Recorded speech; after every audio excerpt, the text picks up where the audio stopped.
বন্ধুরা, আমি ঝুমা মণ্ডল। আমি চলে এসেছি নতুন রেসিপি নিয়ে। তা আমাদের হচ্ছে ওই মোচা ছক্কা হবে। তা কি কি লাগে আপনারা দেখুন। প্রথমে 3-4টা আলু নিয়ে নিয়েছি, পেঁয়াজ নিয়ে নিয়েছি, এগুলো সব ছাড়াবো। মোচা নিয়ে নিয়েছি। মোচাটা হয় কীভাবে কাটবো আপনারা দেখুন। এরকমভাবে মধ্যাহ্ন থেকে কেটে নিলাম।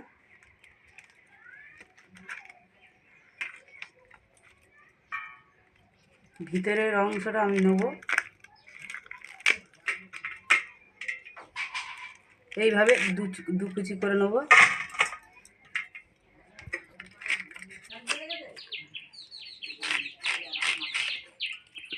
প্রত্যেকটা এইভাবে কাটবো।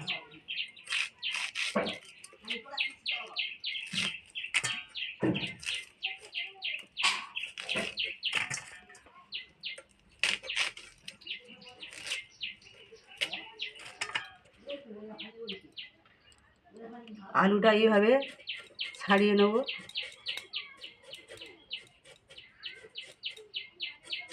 চারটে আলু ওতে দিতে হবে।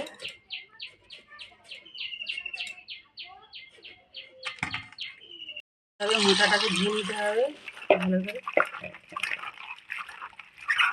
জল দিয়ে দিচ্ছি সিদ্ধ করার জন্য।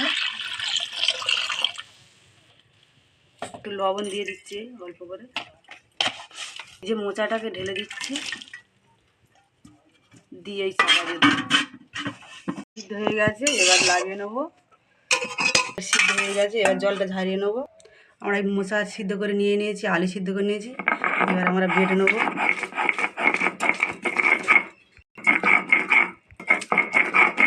মোচাগুলো সব এরকমভাবে আমরা বেটে নেবো। হয়ে গেছে, এবার এই তেল দিচ্ছি।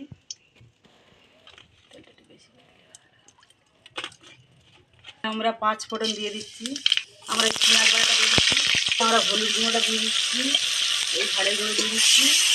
এরকমভাবে ভালো করে নেড়ে নিতে হবে। ময়দাটা ভালোভাবে এরকমভাবে কষে নিতে হবে। আমরা এই পরিমাণ মতো লবণ দিচ্ছি। এই মশলাটা আমাদের হয়ে গেছে, মশলা থেকে তেল ছাড়ছে। এইবারে আমরা মোচাটাকে দিয়ে দেবো, দিয়ে ভালোভাবে এরকমভাবে মিক্স করতে হবে।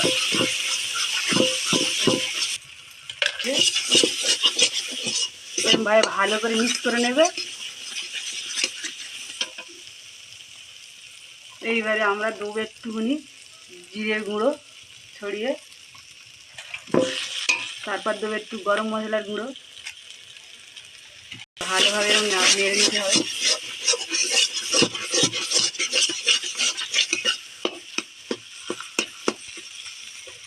সামান্য একটু চিনি দেবো এতে ছড়িয়ে, দিয়ে ভালোভাবে নেড়ে